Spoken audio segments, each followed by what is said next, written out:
AM 1230, FM 106.3 HD2 K-라디오 우리 방송 오늘의 시사 포커스 시간입니다. 이 시간은 고향의 맛을 전해드리는 미국 최대 아시안 슈퍼마켓 체인 H마트, 한국의 법무법인 클라스와 한결이 합병해 10위권 로펌으로 탄생한 법무법인 클라스 한결, 유럽풍의 감성과 편안함, 고급스러운 웨딩홀, 서울 강남에 위치한 엘리에나 호텔 공동 제공입니다. 오늘 전해드릴 주제는 지난 주말이었죠. 주말 바로 전에 금요일에 2026 북중미 월드컵 조 추첨이 있었습니다. 여기에서 나오게 됐던 그 조들의 한번 대략적인 내용들을 좀 살펴보면서 대한민국이 예선을 통과하고 본선 진출을 할 수 있는 그런 예상 시나리오까지 함께 살펴드리는 시간을 가져보도록 하겠습니다. 지난 12월 5일이었습니다. 워싱턴 DC 존 F 케네디 센터 이곳에서 전 세계 축구 팬들이 주목한 역사적인 순간이 펼쳐졌습니다. 이곳 시간으로 LA 시간으로는 오전 9시였고요. 당시 현지 시간으로 12시, 그리고 행사의 시작 이후 사람들은 그 메인 행사가 언제 시작이 되느냐 이걸 좀 지켜보면서 계속해서 조추첨을 좀 기다리고 있었습니다. 처음 시작하고 그래도 뭐 적어도 1시간 안에는 조추첨 시작하겠지라고 했지만, 그래서 한국에서는 보니까요 새벽 시간이기도 해서 막 주변에 있는 사람들 막 잠도 막 깨웠대요. 깨워가면서 조추첨 같이 보자고 막 그랬는데, 막상 본론 행사가 너무 한참 후에 시작을 해가지고 그냥 아예 잠 푹 자고 일어나서 봐도 늦지 않았을 정도의 좀 무방한 그런 행사가 좀 있었습니다. 그리고 나서 본격적으로 조추첨 행사가 있고 역사적인 순간이 전 세계 축구 팬들이 주목한 가운데 펼쳐지게 되었죠. 48개국의 운명이 이제 결정이 됐습니다. 이번에는 2026년 북중미 월드컵이 처음으로 48개 팀으로 확대된 월드컵이 되고 있고, 12개 조로 나뉘게 됐던 대진표, 또 누군가에게는 꿈의 무대로 가게 되는 황금 티켓, 또 누군가에게는 가혹한 시련의 서막이 되고 있었습니다. 이런 그 내용들을 그 데이터 또 전략 분석을 바탕으로서 이번 조 편성의 의미를 한번 짚어보고요. 데이터에서 근거를 해서 전해드린다는 점 감안해 주시기 바랍니다. 그리고 특히 우리 대한민국이 좀 포트 2 중에서 제일 먼저 막 불리게 되면서 A조가 되고 있었는데, 이 A조의 상황도 좀 깊이 있게 살펴보게 되겠고요. 항상 우리는 비교를 합니다. 한국 그리고 이제 일본은 어떤가라는 것도 같이 좀 비교를 해드리도록 하겠습니다. 먼저 대한민국의 이야기부터 시작하겠습니다. 대한민국은 A조로 편성이 됐습니다. A조 같은 조에는 포트 1에서는 멕시코가 됐었죠. 그러니까 멕시코는 A조 포트 10개국 나라, 12개 나라 중에서 가장 좀 낮은 쪽에 위치하고 있었던 위치상으로, 그러다 보니까 멕시코와 함께 포트 2에서 제일 먼저 대한민국이 불려졌을 때 사람들이 그때부터 이미 막 환호성이 막 시작이 되고 있었습니다. 그러니까 포트 1에서의 제일 그래도 좀 약체국이라고 할 수 있는 나라랑 같이 붙었다는 거 막 이러면서 박수를 치고, 한순간으로는 또 한편 개최국인데 이러면서 포트2의 대한민국의 A조의 편성을 막 받아들인 그 순간이었다는 거죠. 자, 그리고 나서 포트2의 그 추첨을 할 때 그 스포츠 4인방이 함께 각 포트 1, 2, 3, 4의 어시스턴트로 보조를 해준 그 운동선수들이 있었습니다. 근데 포트2의 조추첨에서 코리아를 딱 이렇게 해준 그 추첨을 도와줬었던 사람이 바로 샤킬 오닐이 되고 있어서, 대한민국이 멕시코와 A조로 한 조가 됐다 막 이랬을 때 사람들 막 댓글로 올라오는 것 중에 보니까 샤킬 오닐한테 밥 사자 막 이런 얘기들도 막 올라오고 했었던 것 같습니다. 자, 그렇게 3포트로 또 진행이 되게 되죠. 대한민국이 이제 A조 배치되고 나서 나머지들 나라들이 또 어떻게 되는지도 지켜보다가 3포트 딱 나올 때, 3포트에서는 또 에런 저지 선수가 그것을 또 어시스턴을 서포트를 해주고 있었고, 조추첨 돕고 해서 그 3포트에서도 A조의 남아공이 됐단 말입니다. 그래서 남아공 되고 나니까 또 에런 저지도 같이 밥 사자, 샤킬 오닐 밥 사고 에런 저지도 밥 사자 이러면서 A조 괜찮아 막 이러며 그 흥분의 도가니에 열광을 하게 됐었고, 그리고 D조를 맞이하게 된 결과적으로는 A조의 추첨 결과 멕시코, 대한민국, 남아공 그리고 유럽 플레이오프 그중에서 이제 D조에 속해 있는 중에 승자가 한 조로서 편성이 되게 됐었습니다. 뭐 대륙별로도 보면은 유럽 만나긴 만나야죠. 그래서 유럽 한 나라 그 중에서 지금 D조에 속해 있는 나라 중에 한 나라가 이제 편성이 되게 되면서 A조로서 묶어지게 된 내용이었습니다. 전체적으로 보면 한국의 그동안의 월드컵의 조편성을 봤을 때 나쁘지 않은 그런 좀 완전 꿀조다라고 하는 조합은 아니었으나 그렇다 하더라도 대진이 그래도 다른 나라에 비하면 나쁘지 않고요. 실제 그 옵타 분석으로도 보면요. 전체 12개 조의 전체 난이도가 분석이 됐는데 그 중에서 12개 조니까 12개 조 중에 제일 하위가 제일 쉬운 조가 되잖아요. 그런데 대한민국이 속해 있는 A조는 12회에 해당합니다. 그러니까 이른바 좀 꿀조로 평가는 되고 있는 것 같습니다. 끝으로 갈수록 좋은 거니까요. 조편성 중에서는 그래도 제일 좀 좋은 대진을 받은 것 같습니다. 그리고 슈퍼컴퓨터 옵타가 분석한 것에 의하면 대한민국의 이 지금 A조 편성으로 인해서 대한민국의 32강 진출 확률이 무려 92.4%로 산출이 됐습니다. 하지만 숫자로 보고 안심하기에는 이른 것 같습니다. A조에는 두 가지의 중요한 변수가 도사리고 있습니다. 먼저 멕시코랑 우리가 한 조가 됐을 때 처음에 박수를 치다가 하면서 괜찮아 좋아 막 이러다가 한편으로는 근데 개최국인데 이때부터 좀 생각은 사실 약간의 퀘스천을 가지게 됐던 지점이 되고 있었죠. 파워랭킹 1포트 팀 중에서는 상대적으로 하위권에 속하지만 멕시코 절대 만만한 나라가 아닙니다.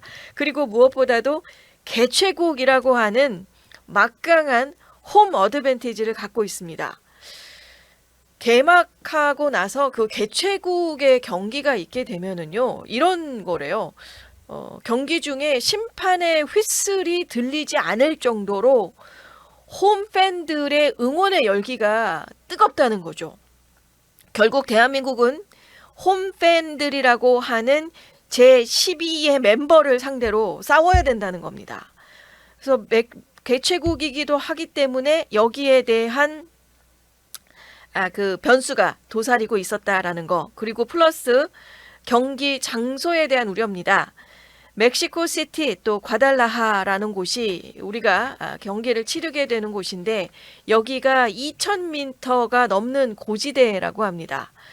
옵타라는 슈퍼컴퓨터조차도 고지대라는 요소를 고려해 봤을 때 멕시코의 홈 어드밴티지를 1.5배 상향 조정했습니다.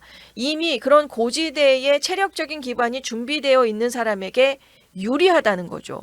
산소가 희박한 환경에서 그 경기가 축구는 또 뛰어야 되잖아요. 그 체력 소모가 엄청난데 그게 평지의 1.5배에 달하고 있어서 순수한 축구 실력의 대결이 아니라 사실은 멕시코를 상대로 하기도 하지만 환경과의 싸움이 된다는 게 대한민국이 겪어야 되는 넘어야 될 산이 되고 있다는 겁니다.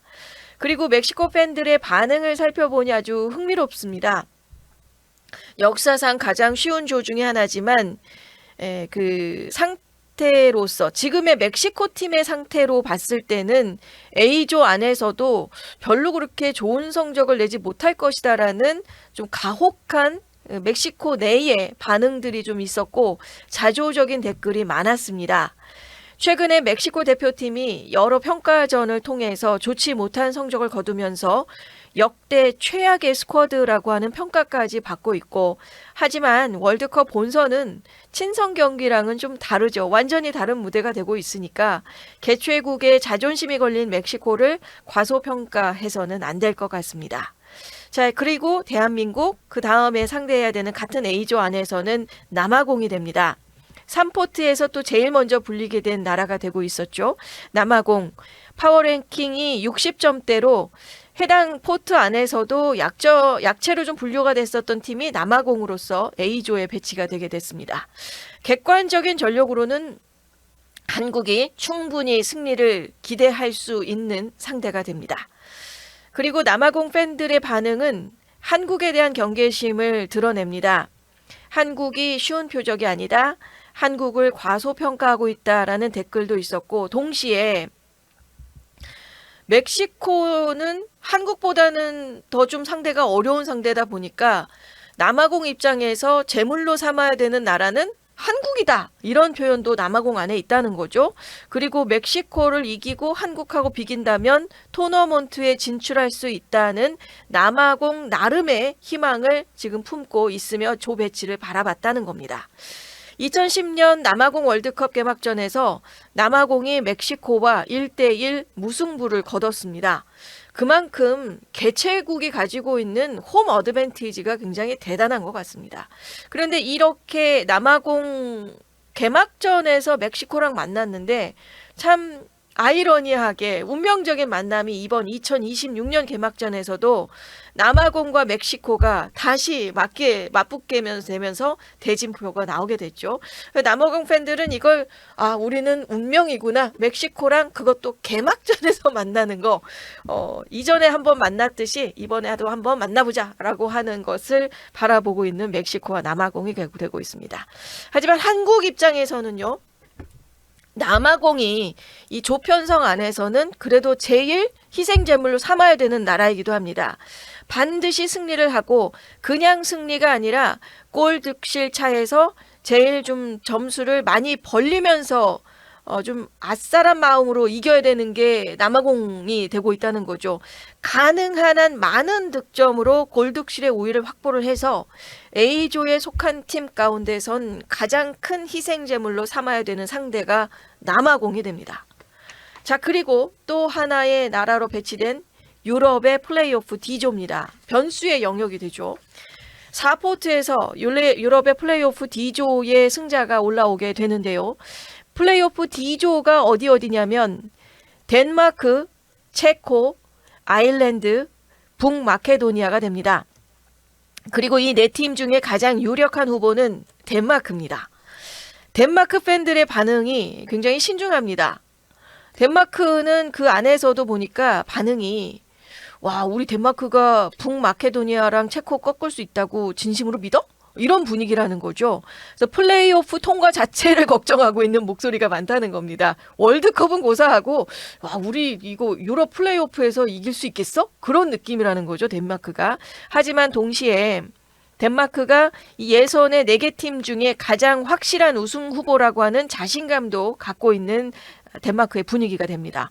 만약에 월드컵 본선에 진출하고 그렇다면 덴마크 팬들은 만약에 플레이오프에서 우리가 만약에 나간다라고 한다면 이론상으로는 충분히 경쟁 가능한 상대들이라는 거죠. 덴마크 입장에서 멕시코 상대, 대한민국 상대, 남아공 상대 봤을 때는 A조 편성에 대체적으로 덴마크 지금 분위기로서는 나름 만족하고 있는 분위기라는 겁니다. 그러니까 올라만 간다면 충분히 해볼 만한 조다라고 이야기를 하고 있는 게 지금의 덴마크 분위기고요. 사실 이 이야기인즉 덴마크는요, 지금 현재 월드컵보다는요, 유럽의 플레이오프를 더 중요시하고 있다라고 해석할 수 있을 부분이 됩니다. 그리고 체코 같은 경우는요, 플레이오프를 통과하면 조 2위로 다음 라운드에 진출하게 될 것이다 라는 낙관적인 전망을 내놓고 있습니다. 그러니까 체코 같은 경우도 월드컵 나가는 거는 그렇게 큰 문제가 아니고요. 플레이오프가 먼저 이제 이것만 되고 나면 사실 플레이오프보다 월드컵은 더 쉬울 수 있어 라고 얘기하는 게 체코의 분위기라는 거죠.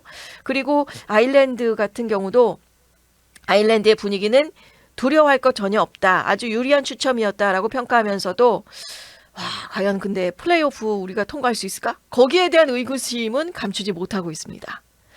북마케도니아는 유럽 플레이오프 D조인 덴마크, 체코, 아일랜드에 비해서 현실적으로 가장 약체가 되고 있고 월드컵 진출 확률이 약 1%라는 자평이 지금 나오고 있다라고 하고 있습니다.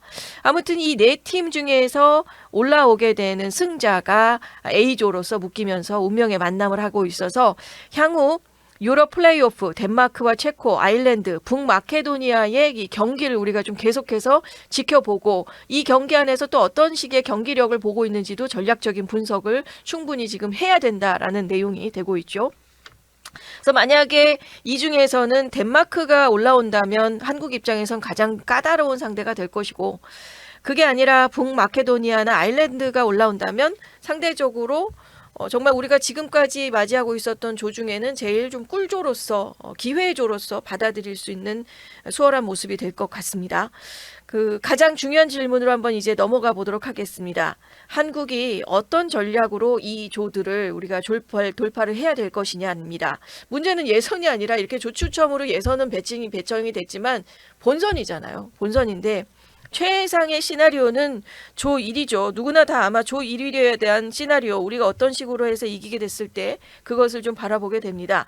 A조 1위가 보니까 32강에서는 H조의 2위와 맞붙게 됩니다. 근데 H조가 보니까 포르투갈, 콜롬비아, 세르비아, 그리고 아프리카의 플레이오프 2조 승자가 속해 있는 조가 됩니다. 그래서 H조 2위로 만약에 콜롬비아나 세르비아가 유력한데, 이들이 우리가 만약에 조 1위로 가게 되면 콜롬비아나 세르비아를 만났을 때 충분히 좀 승산 있는 상대가 되고 있고, 조 1위라는 시나리오에서는 그렇다는 거죠. 그런데 현실적인 목표는 조 2위에 확보가 되고 있습니다. 그러니까 A조 2위가 32강에서는 H조의 1위와 대결을 하게 됩니다. 그래서 H조 1위는 앞서 전해드린 것처럼 포르투갈이 들어가 있잖아요. 근데 포르투갈이 굉장히 유력한데 H조 1위로 만약에 포르투갈이 올라왔을 땐 우리가 32강에서 포르투갈을, 그러니까 A조 2위가 됐을 때는 포르투갈을 우리가 만날 수 있다는 거죠. 포르투갈 역시 만만치 않은 상대이기는 하지만 충분히 본선 안에서 도전해 볼 수 있는 상대라는 것도 좀 생각을 해 볼 수 있겠습니다. 그리고 A조 안에서 절대 피해야 될 것은 조 3위 진출이 된다고 합니다. 48개 팀 체제에서 각 조 3위 중에 상위 8개 팀이 32강에 진출을 하지만 이 경우에는 각 조 1위 팀과 맞붙게 된다는 겁니다.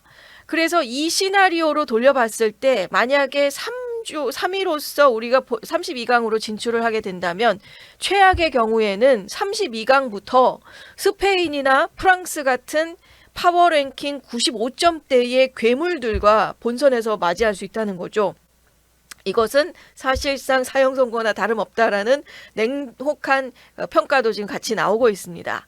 따라서 한국의 전략은 이번 A조 조 추첨이 됐고 예선 안에서는 남아공전에서 확실하게 이기고 그것도 다득점으로 꼴득실의 우위를 확보를 하고 유럽 플레이오프 D조와의 경기에서는 승점을 따내야 된다는 거죠. 그리고 멕시코와의 경기가 고지대라는 변수를 고려할 때 무승부도 나쁘지 않은 결과가 됩니다. 무리하게 1위를 노리면서 체력을 소진하기보다는 안정적인 2위를 확보하는 게 더 현명한 전략일 수 있다는 분석이 나오고 있고요. A조로 배치가 되면서 분명 한국으로서는 이번 2026 북중미 월드컵이 기회조가 되고 있는 것 같습니다. 그리고 여기에 대한 옵타의 분석은 한국 92.4%라는 진출 확률의 숫자도 확보를 하게 됐고, 하지만 이 진출 확률이라는 숫자에 도취가 돼서 방심을 한다면 가장 좋은 대진을 받고도 낭패를 볼 수 있다는 겁니다. 이제 세 번째 넘어야 되는 산이 바로 여기에 나오는 건데요. 이렇게 좋은 조를 편성을 받고도 본선 진출을 만약에 못했어요. 못했다면 그때는 변명의 여지가 없기 때문에라도 본선 진출의 문이 열려있는 기회를 적극 활용할 필요가 있다는 게 현재 대한민국 축구대표팀의 위치가 되고 있습니다.